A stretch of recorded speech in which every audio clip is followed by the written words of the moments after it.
to my review of Mission Impossible. Dun dun dun dun dun dun. Yes, the first in a series of films based upon the TV series, I believe.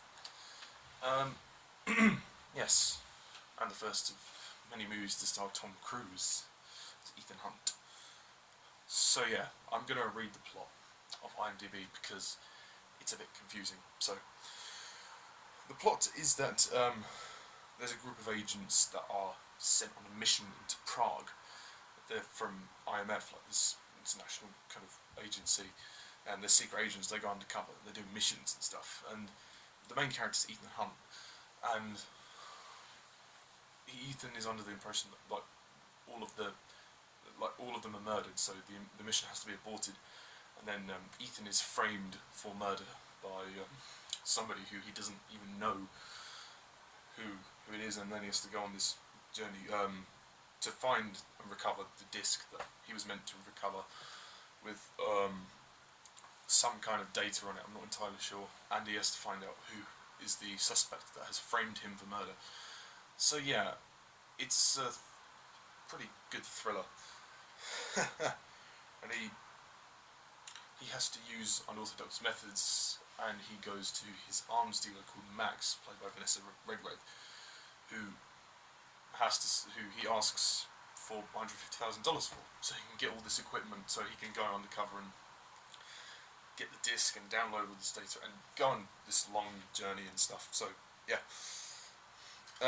sorry if that was a very vague description of the plot. I have to confess, I found it a little confusing when I was watching it.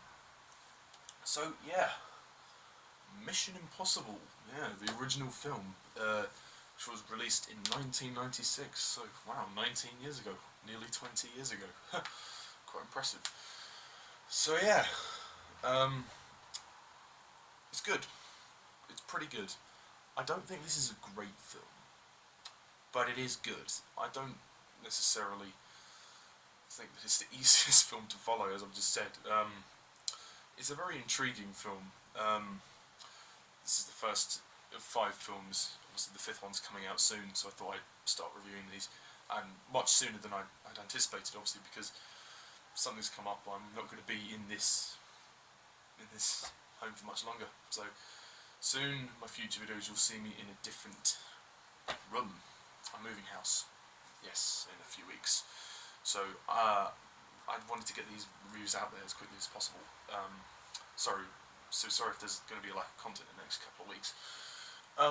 But yeah, Mission Impossible. I liked it. It was good. It was very intriguing. I liked the story, albeit a little bit confusing at times. It does it's a bit hard to keep track of. You have to really pay attention, otherwise you're going to get lost and it will confuse the hell out of you. So yeah, things I liked. I liked the mystery. The mystery within the plot was very good and very intriguing. It kept me interested, even if I was slightly confused. It did keep me interested. And Tom Cruise is an engaging screen presence. You know, I don't think his acting is masterful, but he's fine. You know, it's passable. He'll do. You've got other characters such as Jim Phelps, who is played by John Voight, who essentially, spoiler alert, becomes the main villain of the film. These reviews are going to be all spoilers. Yeah, and his role isn't actually as huge as I thought it was going to be. Obviously, because at the beginning I meant to think that he died, so I guess that was kind of good. that worked in the movie's favour. The movie's great with the locations. You get to go everywhere, like Prague and France, and I mean, there's so many different places where you get to go in this movie. It's really entertaining. Some really good action too, especially that train scene towards the end. Wow, that was pretty spectacular.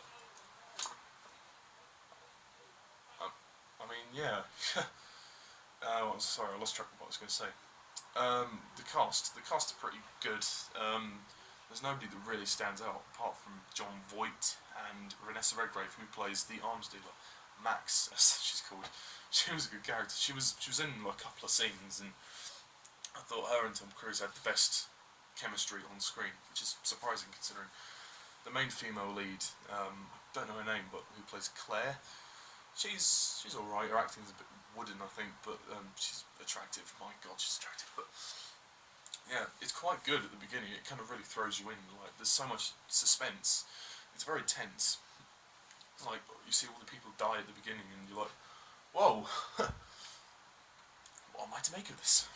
And there's that scene just afterwards where Ethan Hawke is having a talk with Kittredge, I think he's called it, and the guy is like, and then he thinks that Kittredge has set him up, and then he works out, okay, somebody's obviously set him up, and he has to get out while he can, so before he's murdered by Kittredge, he thinks that Kittredge has set him up.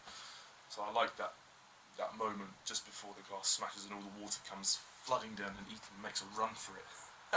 It's great. The action and stunt work are very impressive. I mean, this doesn't have as much action as some of the later installments, but it's good for intriguing mystery and thriller. I mean, honestly, the best scene is the train scene at the end. It's really well done. The direction is good. It's not brilliant, but it's good. It's good for what it is. I don't think this film is excellent at all. I mean, I think there are some issues with it. I think the storytelling can get a little bit clunky in a few areas. I wish that it was kind of more neatened up. I had trouble kind of keeping up with it, and considering it's 1 hour 50 minutes, it doesn't give itself as much time to kind of develop things. I mean, granted, it's a good film and it's fun, but that's really it. And it's intriguing. It's fun and it's intriguing, and nice to see London in there as well. So, tip of the hat to there. But I mean, it's a solid beginning. It's a solid movie. I like the supporting cast members too, like John Reno and Luther. I couldn't really tell if John Reno was bad or good. I think he was bad. Like, towards the end, I think he was bad. But yeah, honestly, hands down, one of the best scenes in this film. Actually, scrap what I said about the train scene. The train scene is the best action scene in the film. The best actual scene in the film is when Ethan is wired up to a harness and he's being lowered down and he's trying to get on the computer and trying to download something or other, or trying to get the disc. And yeah, that was really tense. And the end, like, because there was the guy that went out, and then just before he came in, the knife, as you see the knife fall down and land on the table, I was like, oh shit. And then the alarm goes off and they come in. It's there are some individual moments that are directed really well, and there's so much tension and suspense. The acting, it's pretty good. I mean, it's not anything amazing, but it'll do. Like I say, Tom Cruise is just he's there, and he's Tom Cruise. So, yeah. The female lead, I can't think of her name. The name's Claire, is the character's name, but the actress name escapes me. But she was okay, but she was a bit wooden in some of the scenes, but she was very attractive, as I've already mentioned. You've got the people at the beginning who kind of die, they're good in the small moments they have. John Voight's good, he's good, I like him. I mean, at the beginning, you don't really suspect that he is the bad guy. You wouldn't, because he's the old guy. So. But no, it's really interesting to see the big reveal scene, the scene in London in a cafe, that's done really well when it does all the flashbacks, and the little tie-ins as well, like the link with the knife, and the link with the blood, and the way he faked his death. Really, really well done. Really liked it. It all ties in very well.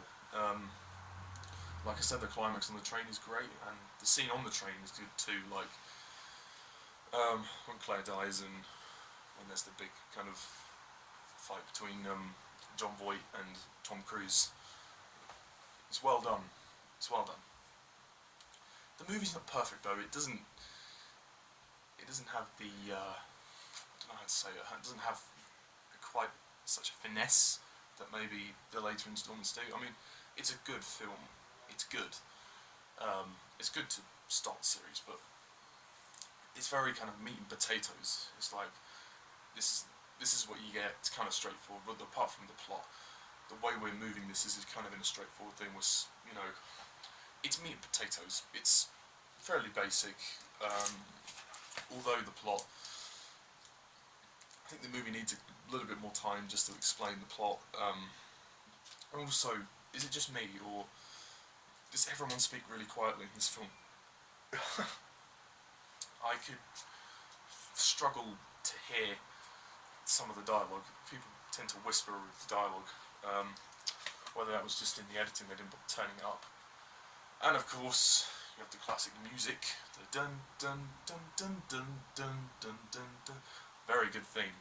The actual soundtrack itself, it's good. I mean, it's okay. You know, it fits the film, but I don't think I could jam to it like some other film soundtracks. But it works. You know, it works and it's fine. Overall, Mission Impossible, it's a solid effort. It's a solid film. Not much more to say about it. The storytelling gets a little bit clunky. There's good action. It moves along. It's very intriguing. I like the characters, and I like it. I think it's a good film. It's directed solidly, romps along. So for that reason, I'm going to give it a solid 7 out of 10.